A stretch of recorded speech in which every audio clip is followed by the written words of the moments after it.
පසුගිය වසරේ ඉන්දිය අග්‍රාමාත්‍ය නරේන්ද්‍ර මෝදි මහතාගේ ශ්‍රී ලංකා සංචාරයේදී ජනාධිපති අනුර කුමාර දිසානායක මහතා සමග පැවැත් වූ සාකච්ඡාවක ප්‍රතිඵලයක් ලෙස ඉන්දියාවේ බරෝදා කෞතුකාගාරයේ තැන්පත් කර තිබූ දෙවුනි මෝරි ශ්‍රී සර්වඥ ධාතුන් වහන්සේ මෙරටට වැඩම කර වූයේ ඉකුත් 4 වෙනිදායි. අනතුරුව කොළඹ හුණුපිටිය ගංගාරාම විහාරස්ථානයේ වෙත දිවයිනේ නන්දෙසින් පැමිණි ත්‍රිනිකායික ගරුතර මහා සංඝරත්නයේ ප්‍රමුඛ ලක්ෂ සංඛ්‍යාත සදහැවතුන් පිරිසක් දිගු පෝලිම්වල සිටිමින් ඉකුත් දින කිහිපය මුළුල්ලේම සර්වඥ ධාතුන් වහන්සේ වැඳ පුදා ගත්තා.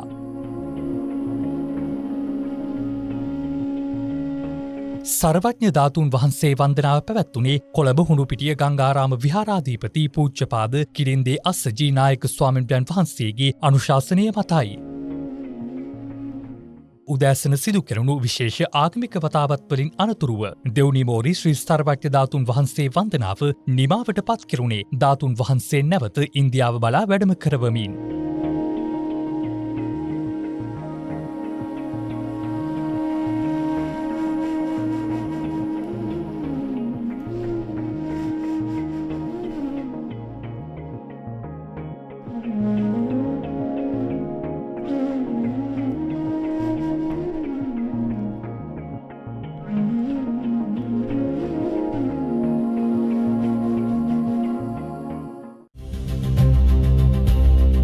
Thank you for watching Sri Lanka's first and only Buddhist news bulletin.